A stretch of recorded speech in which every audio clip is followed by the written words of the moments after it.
Hey there everyone, Hitesh here, back again with another live this time, and this is not just an ordinary live. This time we are bringing up one of the best brains of the industry, also known as Jetbrains. Everybody loves their products. We use them a lot, like heavily in our ecosystem as well. Especially the PyCharm, we absolutely love that here. We make so many of the data science applications where we love to always use PyCharm, and that's not just only. We created a lot of courses on their technologies that were developed by them. Kotlin, one of my very famous and favorite course that we built up around, and it's a very fantastic language. We'll have so much of detailed discussion about that, and we are also going to know a lot about what happens at JetBrains, how it happens, how people work through, and how they're solving some of the biggest challenges which are there in the industry. Obviously, working in the JetBrain itself is an achievement. It is an honor to be there, and sharing screen with all the talents which are there on the JetBrains. This is also something really amazing, and I'm really thankful to the entire JetBrains team for making this to happen. Not only that, we would like to announce that we are going through another hackathon. Yes, that is awesome. And just to give you a brief overview about the hackathon, we'll definitely get all the introduction. So let me just walk you through a brief about how the hackathon of the JetBrains is going in. So again, we'll be taking care of your hospitality, your food, internet, coding space, and everything. From the JetBrains sides, it is going to be all in Amazon vouchers. So 50,000 INR for first prize. Second prize will be 30,000 INR, and the third prize 20,000 INR in the form of Amazon voucher. But the biggest of the thing is, from our company side, we are giving away cash prizes, not in the form of Amazon voucher, but in the form of cash itself. So first winner will get 2 lakh rupees, the second winner will get 1 lakh rupees, and the third winner will get 50,000 rupees. Apart from that, JetBrains is giving away the licenses worth rupees 5,000 USD. And of course, we are also distributing our goodies. JetBrains will also be distributing their goodies as well. And again, technology partner for this hackathon is TouchLab. So we'll be going through with that. Now let me one by one introduce amazing brains up here. So first, let me walk you through. Hi Russell, how are you? Good, thanks. You are up here on the screen. Right now we are sharing the screen. We are streaming it live. So first and foremost, can you please briefly introduce about you to our audience?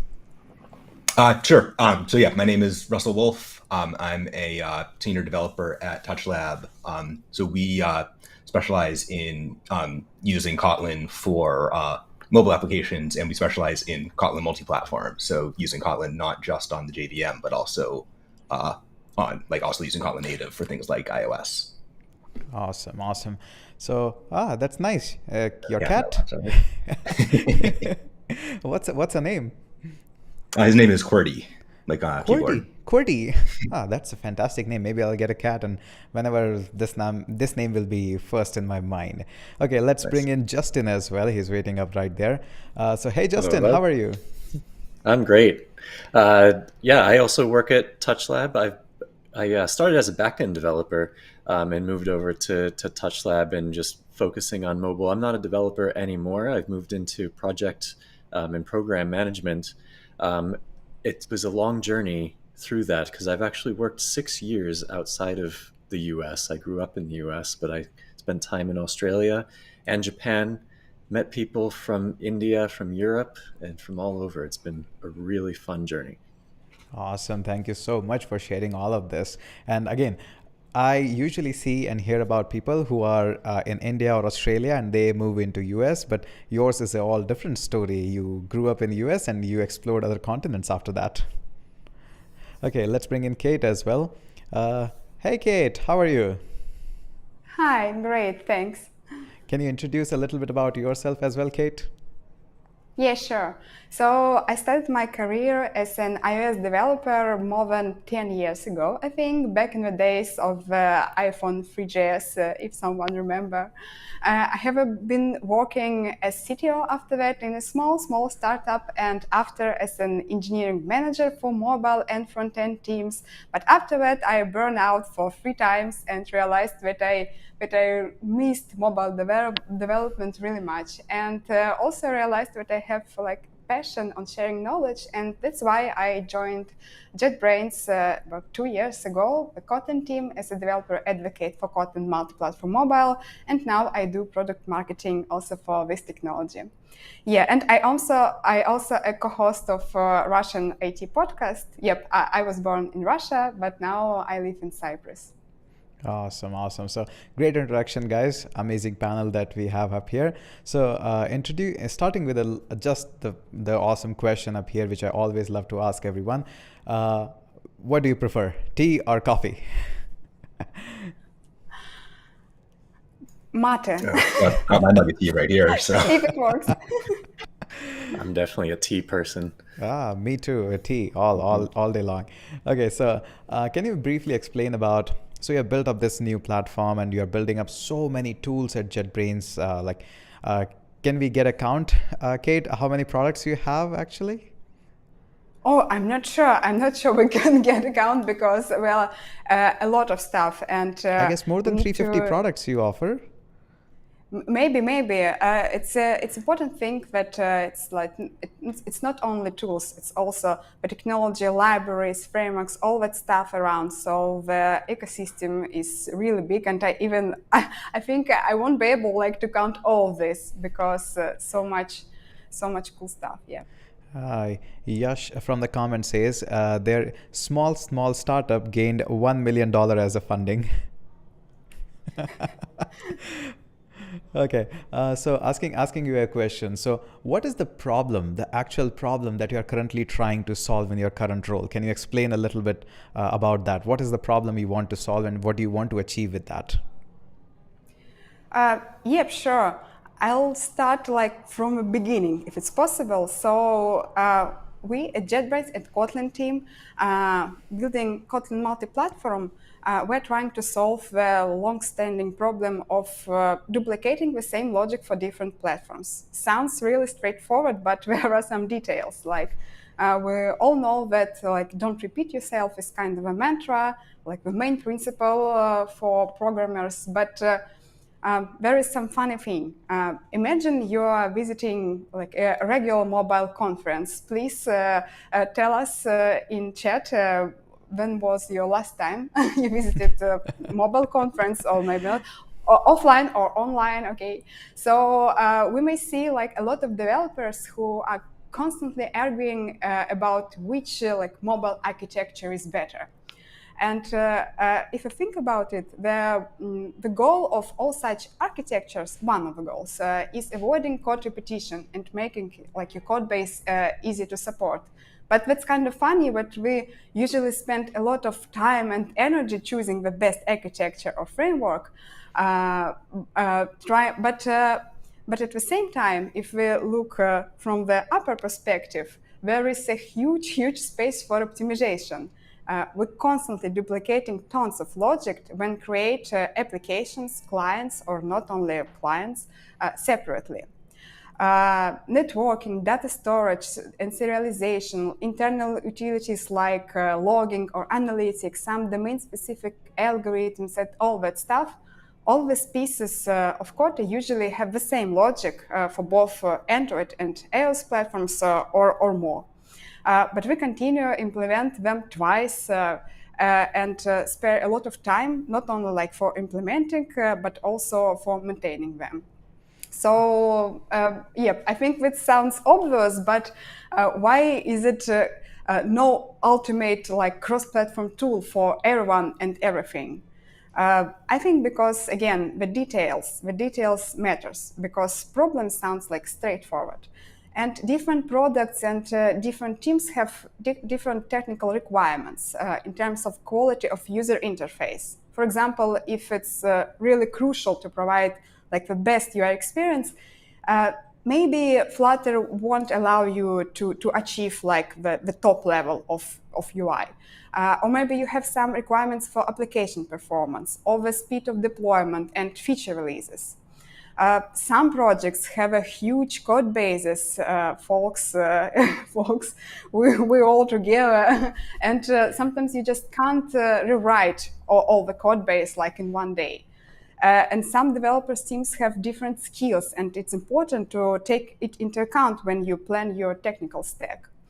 So there is no ideal language or framework or SDK, and each tools, I think, they serve different needs. And Kotlin Multiplatform is one of such tools that can reduce time you spend writing and maintaining the same code for different platforms, and at the same time retain the flexibility and benefits of native programming. Because shared code written in Kotlin is compiled to different platform formats using different compiler backends, Kotlin JVM, Kotlin JS, Kotlin Native, and this gives you ability to share code and interop with platforms and combine benefits of native and cross-platform programming. Agree on that point, because I have spent my good amount of time in writing code for iOS apps as well. And there used to be a time when I was writing the code in iOS and other team is writing, this was a pre-era of React Native or Flutter. It was a pre-era at that time.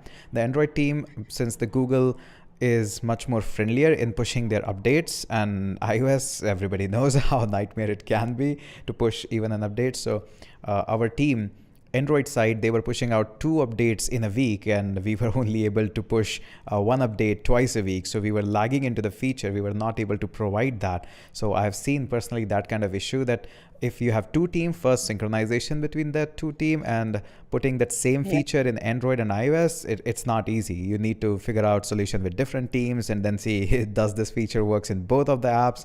It's not easy to be there. Agree. And for some domains, feature parity, it's really important to have simulate logic at the same time. I think maybe Jassel or Russell, they could provide examples of such companies, because they work closely with a lot of companies who uses Kotlin Multiplatform to solve their problems. So can we have a few names of the big brands or somebody who has actually solved their problem, and what was their problem, and what they were able to solve using the Kotlin multi-platform? Sorry, Brenna. Go ahead. No, please. I'm sure you have a lot to share, and I will complete with some loudest name at the end. Sure. Yeah. I'm always trying to be a little careful about names, because they're not everyone who we work with is public. Though one of the big ones that we've done a bunch with is Square. So we've done a bunch of kind of helping them with their infrastructure around shared code and kind of making sure their builds work efficiently and stuff like that. But kind of generally, one of the kind of commonalities that comes up a lot is having and that Kotlin multi-platform kind of really helps a lot with is when you have kind of 2 existing code bases and you want to migrate towards shared code rather than just kind of starting from scratch and sharing everything from the start. Yeah, very, very interesting there. This is one of the unique challenges which already existing companies are facing, because they have already a huge code base in Android and somebody is having a huge code base in iOS, and now writing this application, Flutter or React Native, they need to start from scratch. There is no obvious choice there. So how does Kotlin multi-platform solves that kind of a problem, and what developers can actually do to solve this? Yeah, so the strength of Kotlin multi-platform is the flexibility of the interop. So you're able to you're writing your shared code kind of as a library module, and that can be as big or as little as makes sense, and there's nothing kind of stopping you from continuing to use all of the native code and tooling and dependencies that you're already used to. So you have the ability to kind of incrementally introduce shared code kind of slowly over time, with the goal of sharing more and more and more, but you don't need to kind of start at 100%.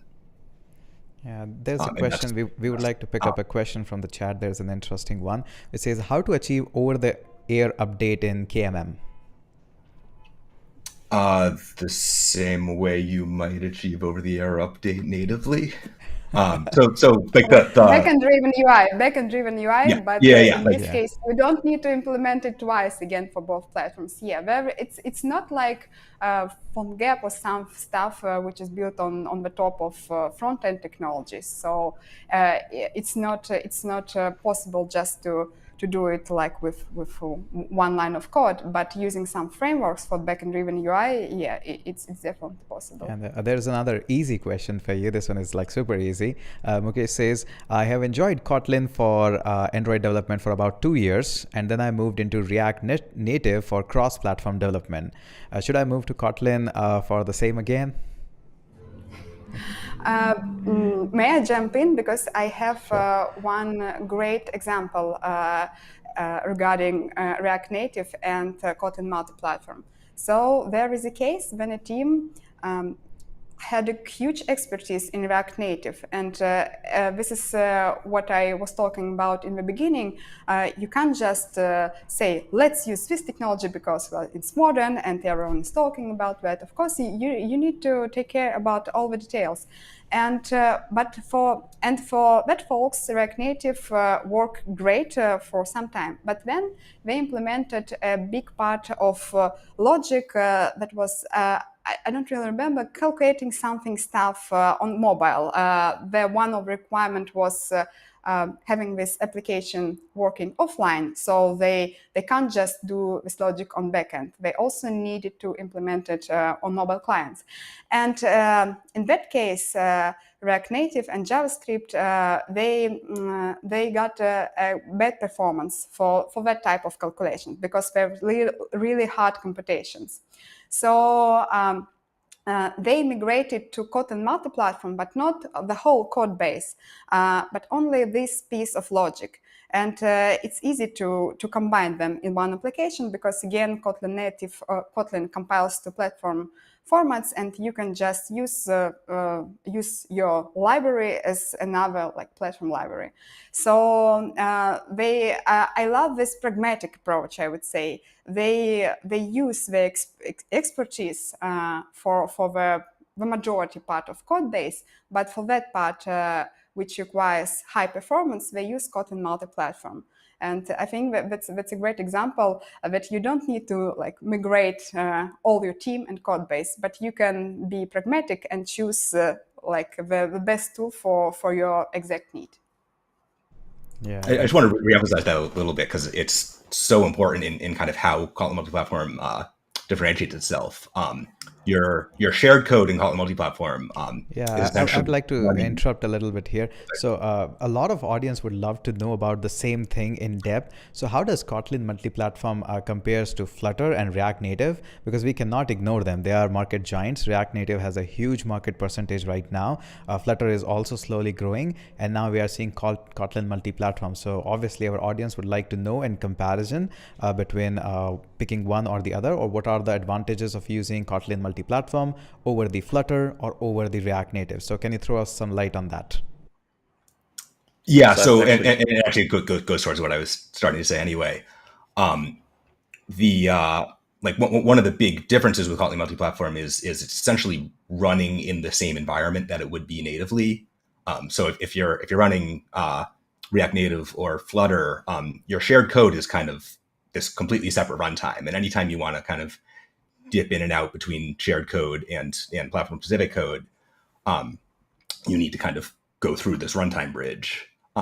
Whereas your Kotlin Multiplatform shared code is a library dependency that looks like any other library dependency and kind of behaves and performs like any other library dependency, and you don't have that extra kind of runtime bridge that you have to pipe through.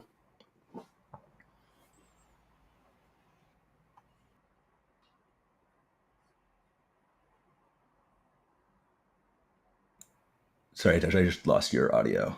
Yeah, sorry, my bad. I was on mute. I was afraid that I lost my audio. Yeah, sorry, I was on mute. So as I was saying, so are you trying to say that Kotlin Multiplatform, you just build everything like a library itself, and you just call that library and it just works? It's more over like bringing in the library. Essentially, yeah. Yeah, so there's a little bit more detail to it, but that's essentially, yeah, obviously. So that's a generic overview that you're writing just a library and you're importing that, and that's it. Your job done. You don't need to create any bridges. Your whole code gets interpreted there and then de-interpreted again and over the bridge. That happens in both Flutter and React Native, although they do it really fast. But you're saying it's more about just bringing in the library. Yeah, exactly, and there's no bridge there that needs to be optimized. Okay, so if there is no bridge there, I do understand that Kotlin can go directly into the Android platform, but if there is no bridge, how you are managing the iOS? That sounds interesting. Yeah, so essentially the way it works is, you may know Kotlin as a JVM language, as a Java analog, but it also has other compiler backends. So Kotlin native, which is what runs on iOS, is essentially it's an LLVM backend to the Kotlin compiler. So it compiles through a similar pipeline to how iOS code is compiled, creates a binary that you can then call into from Swift or Objective-C. I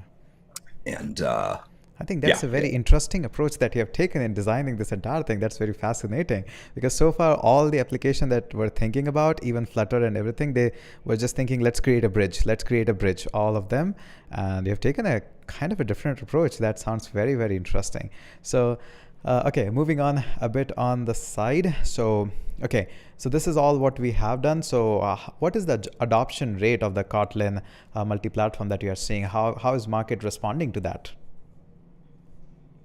Our current user base is actively growing, and the better stability level of technology is coming. But I love the fact that even it's not like in beta now, in alpha, but a lot of companies, and not only like startups who usually loves to try something new, but also like big companies, big enterprise companies, they also use this technology. For example, one of my favorite last cases is Baidu.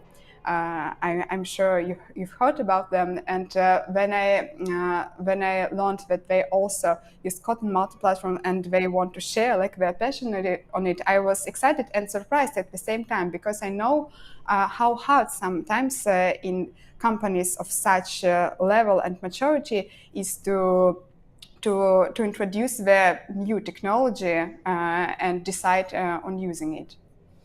Yeah,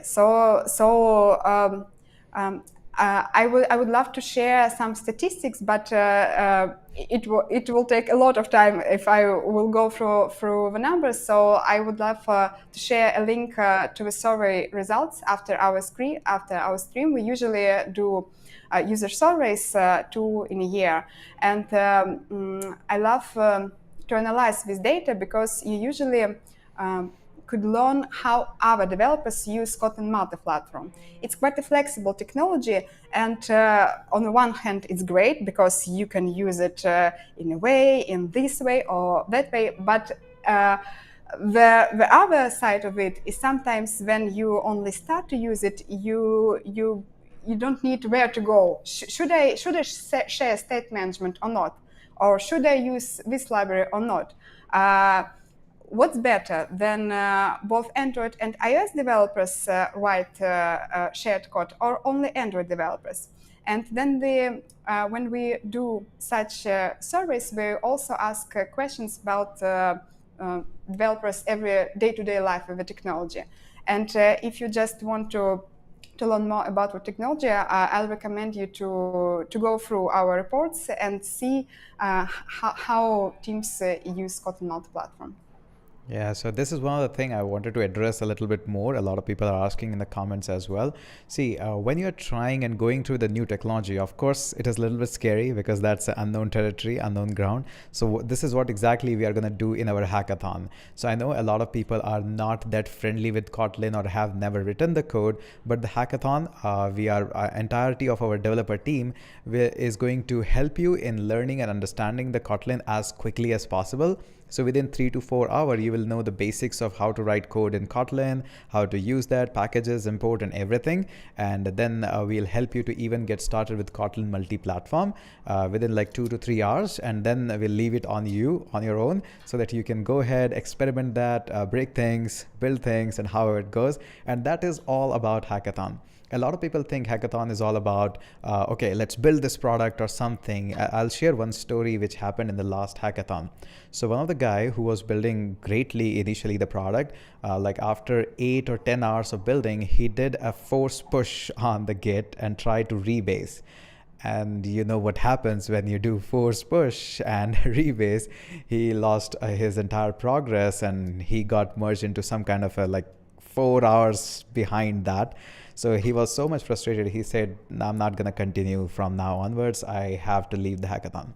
So instead of him leaving it, we actually encouraged him that please don't leave it. You have already amazing story to share, that how not to rebase, how not to force push. And instead of doing that, let's just do and learn Tailwind itself. So although the entire hackathon was about building using JavaScript or some other languages, we asked him that you are already here. We have already arranged food and everything. You just learn Tailwind and master Tailwind. By the end of the hackathon, he learned Tailwind so good that he pushed up 12 web pages overnight. So this is what I'm saying. When you participate in these hackathon, sometimes you don't know what you're going to learn and what you will be able to achieve in that. So that is why I encourage everybody to, there is a form in the pinned comment. Go ahead, sign up the form. Come here. We're all here. A lot of people are coming up. Even the CTO and the co-founder of HackerRank, which is a well-known organization, and for every coder, he's also going to be here. Learn about that. We are going to share our experience, all of us. You can interact with us, and that's going to be the best. And of course, the prizes are pretty awesome. Okay, so a couple of more questions I would like to ask up here to Justin. He's been silent for a while. I hope you don't get sleep up here. So do you miss coding part, Justin?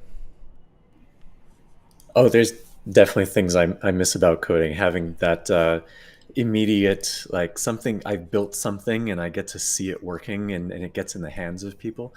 I get to continue to practice coding either in my spare time or at TouchLab, going through Kotlin Cohen's, the Jetbrains documentation. I learn from our developers as well.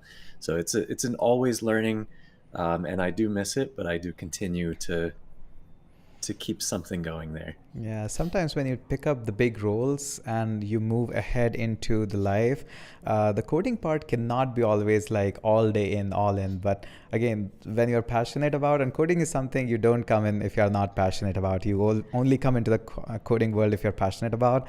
And it is sometimes difficult to maintain that. So which part you are enjoying more, the senior position that you are handling right now, or the coding part that the fun is there? Well, I definitely enjoyed the senior position, being able to impact in a larger scope. And having the developer background is super valuable to me, because I get to, I understand when people are asking about like what's the difference between Flutter, React Native. I need to think of the strategy in terms of clients that we're talking to, and they're thinking through those things. I've done a lot of research, and my coding background helps me understand what's in ahead of time or just in time compiler.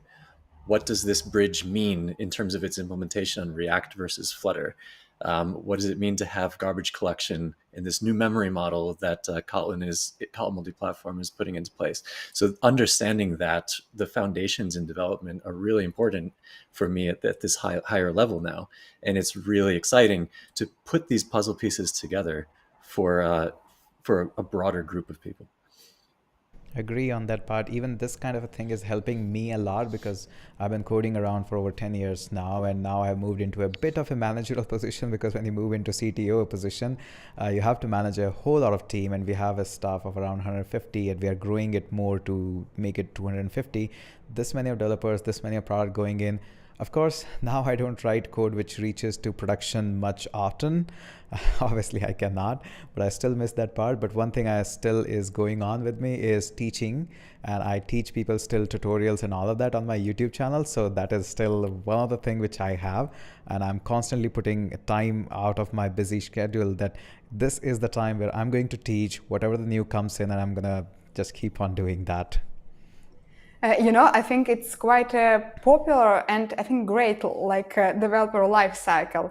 When you write a lot of code, you develop your skills, then you begin to do managing or teaching or marketing, maybe something in the connection.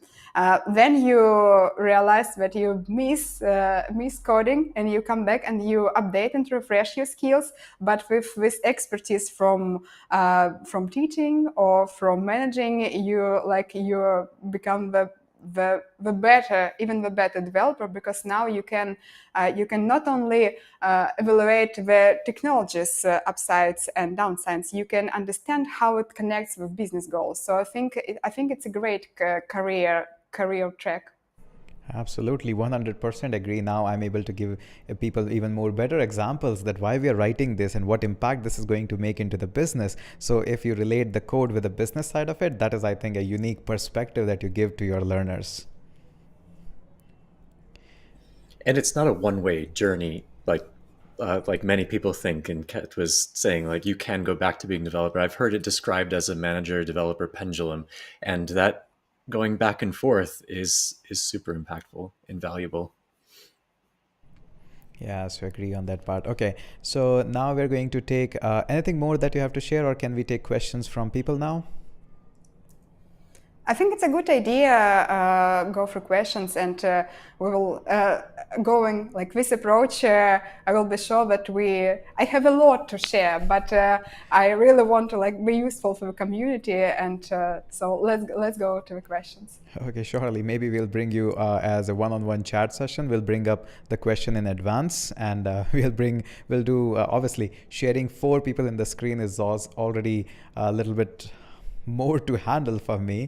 Maybe we'll do one-on-one live session again somewhere in the free time, so that people can get more of your perspective, what you do and how you take care of the things and how is it all going on. Okay, so now I again would like to remind everybody there is a hackathon. I've already linked the free the form up there, and again there is no registration fees at all. We are taking care of food and pizzas. You've already seen the photos. We will take care of everything internet and coding space. Apart from that, it's a 24-hour hackathon. We would train you, teach you, share our experience. Everything will be on us.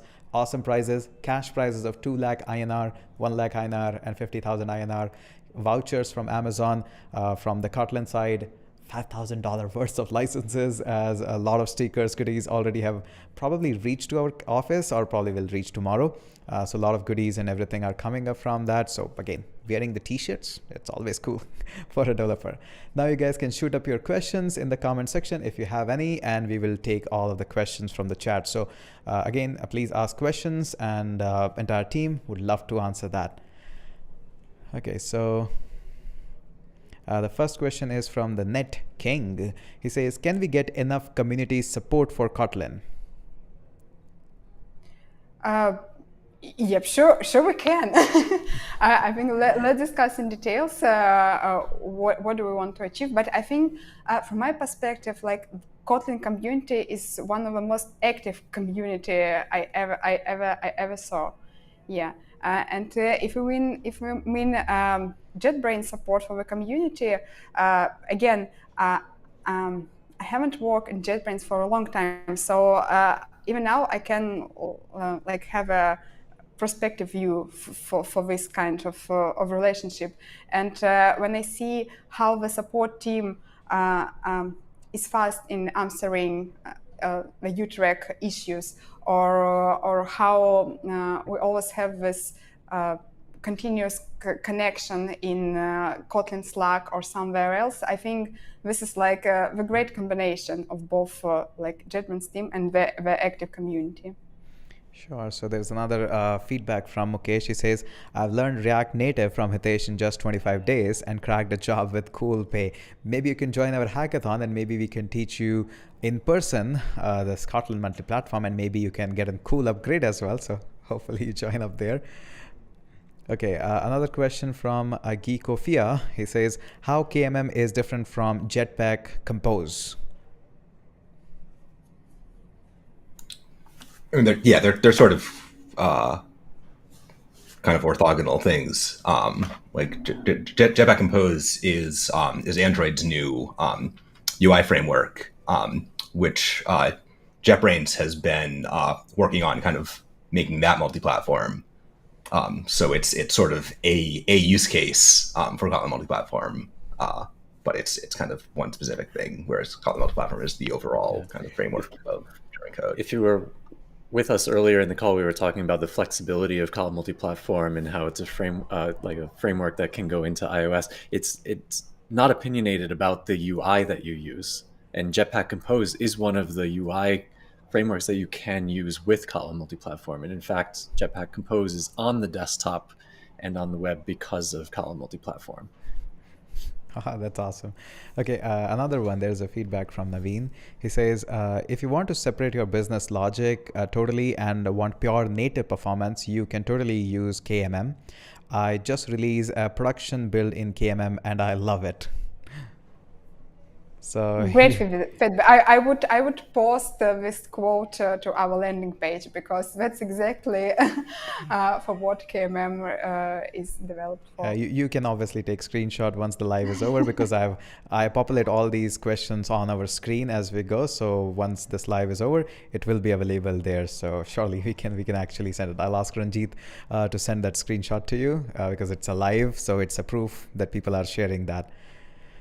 Okay, so Eric says, can we attend Hackathon remotely? No, as of now, we are not going for remotely, because we want people to come up here, help them out in coding, because we have an entire development team who helps you to build product. Surely we will plan something with Jetbrains and TouchLab to have something remotely, maybe, if they agree.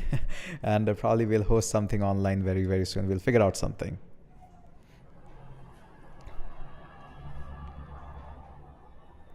Okay, so let me pick up more. May I jump in? Sure, because sure. I saw the interesting question about can we do state management with Kotlin Multiplatform? And yeah, that's just a good example of flexibility you can achieve with having like this separate shared library, as you said. I love this idea of flexibility, and I know, for example, teams who use Kotlin Multiplatform like for one computation. For example, they're calculating the discount, and it's important to have the logic synced. And there are some other teams who shares the majority of architecture levels, I would say. They start from data storage, again, networking. These are most popular pieces of logic to share, but they don't want to stop, and they share more and more and more. And there are even some libraries which allow you to even share UI, not with Jetpack, not with Compose, but with but writing them in Kotlin, and they implemented like platform-specific realization using Kotlin interoperability. And well, I would say that they're like some crazy scientists, but it's possible. So you decide where you want to stop. And state management is a good example from my side. From my point of view, the architecture I prefer most is when you have very thin UI layer, and if it's possible, you use modern declarative approaches like, again, Jetpack Compose or Swift UI for iOS development, and all the other stuff you do with Kotlin Multiplatform. But that's only my my preferred way, and I'm sure Justin and Ralph, they can share more examples of how you can use it.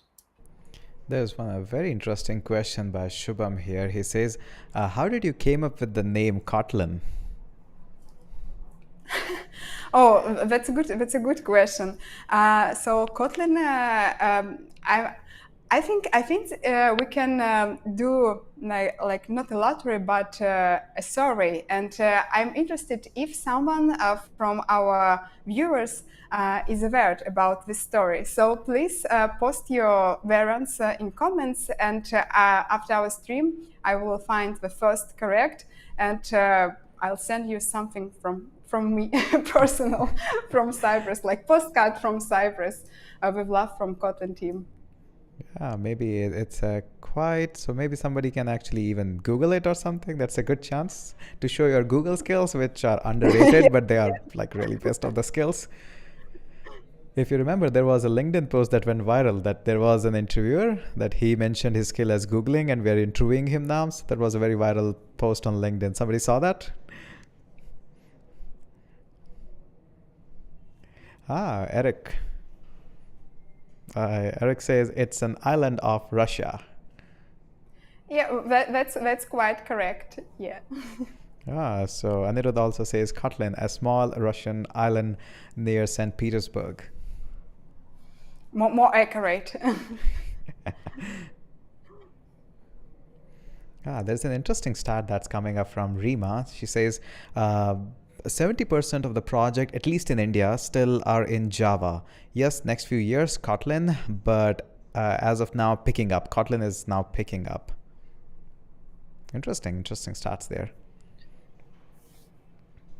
Yeah, we talk to people from all over the world, and it's not just in India where it's like this. Even in the US, there's some companies that have been around since the early days of Web 1, and they when they went into mobile, they were using Java, and they have built up their code base to be so large that moving to another language is difficult for them because they need to train people, they need to architect their code base in such a way that it makes sense. All of the infrastructure, like the CI and everything, that they expect things to be Java. But Kotlin was developed in such a way that it has easy interoperability with Java. So some of the things that we do is to help companies move from Java to Kotlin, from just Kotlin on Android to Kotlin Multiplatform, because they can start seeing the gains from these more modern languages and tools, and ways to share code and have more efficiencies in their companies. So there's definitely a path, and I know JetBrains has thought about this when they developed Kotlin. And even to add a little bit more on that, when the licensing nightmare happened with Java, everybody got into like, hey, well, what is happening? How does that works? And how you're actually overnight changing everything else. That was a very panicky mode. And I think during that time, a lot of people moved into Kotlin because very nearest neighbor of Java is Kotlin. I hope I'm right. Yeah, and I guess what I'd add to that is, like, if you've ever kind of done a Java to Kotlin migration, a lot of the design around Kotlin Multiplatform kind of takes some of those same ideas into account, around like making sure that you can kind of smoothly migrate bit by bit and not need to do it all at once, and like have nice interop between your shared code and your native code. Yeah, so Geekify says, definitely going to try KMM. Like to have a podcast to use it with Jetpack Compose. So probably we need to do another podcast or this setup where we can explain or probably go a little bit more in depth, or probably we can come up together and produce some of the tutorials for Kotlin Multiplatform. So can we plan up something like that? That would be really awesome, and publish them on YouTube, and that would be really awesome for the entire community. Yeah, true. That sounds amazing.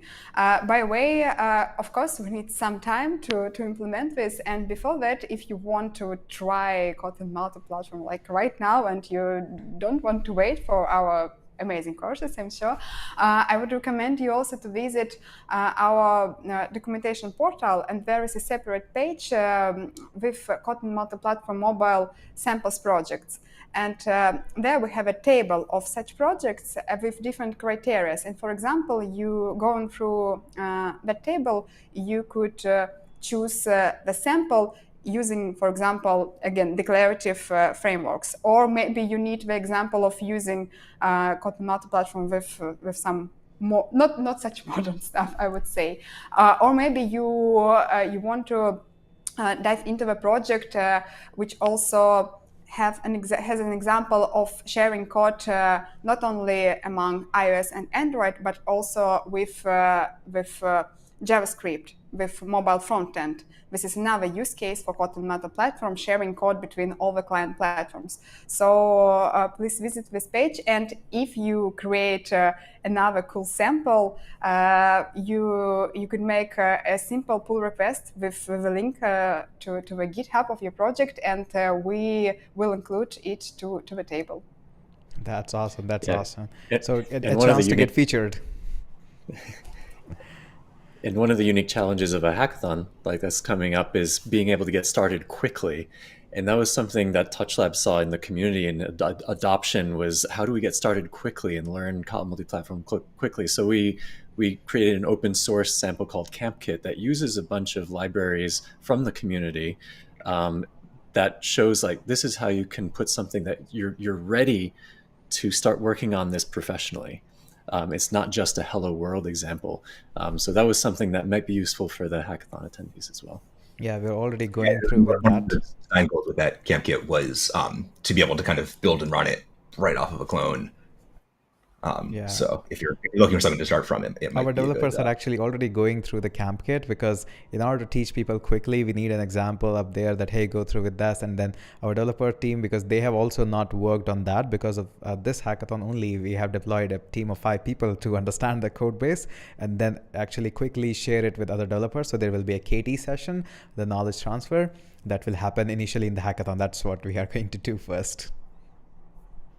Well, that's fantastic. And just like anything with the community, we want your feedback. Of course. Have your developers tell us what you like and what you don't like. Sure, that's a fantastic idea. Maybe we can populate a form and circulate that what they think about this Kotlin multi-platform, what can be added, where the problem they faced, or what is the part that they enjoyed. So definitely we'll share that. Okay, so Nikhil says, can I participate solo? Of course, all the solo entries are also allowed. We are not restricting anybody because we understand sometimes it's not possible that you have friends who are equally in the same domain.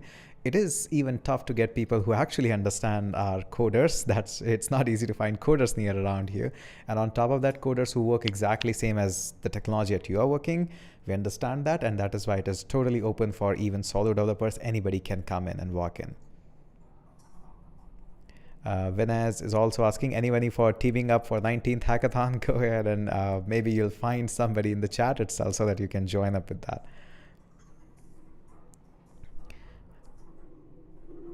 Okay, so I guess we have covered again. So okay, one more question from Eric. Java was very verbose, so Kotlin is more concise to start with. Yes, totally agree. When the first time I created a course, it was exactly like that Java was very, very verbose, and I saw the code that got automatically shrinked up. So that is what I enjoyed. Okay. Om says, can I participate if I don't know Kotlin and KMM? Of course you can. That is one of the goals, that people come in, we teach you bits and pieces, then you assemble those bits and pieces and get started with that. So of course you can. I think that's all the questions and everything. Another fresher can join Hackathon. Of course, we don't discriminate because of you have a coding experience or not. No such thing like that. You come up here, we teach you, you build stuff, or you already know that, you get started and you build the stuff. Our team will help you in building those and debugging those. So that is how it works. Okay, so again, any hackathon plans for Swift and Swift UI? Maybe we need to collaborate directly from Apple itself. Hopefully that happens one day. We will love to do that. But yes, as of now, I can only share that yes, there are hackathon plans on every single weekend. We are already packed for 4 upcoming weeks. So all Saturday, Sunday, we are taking care of everything. So please go ahead and join us in that. And definitely there is a dedicated video that is coming up.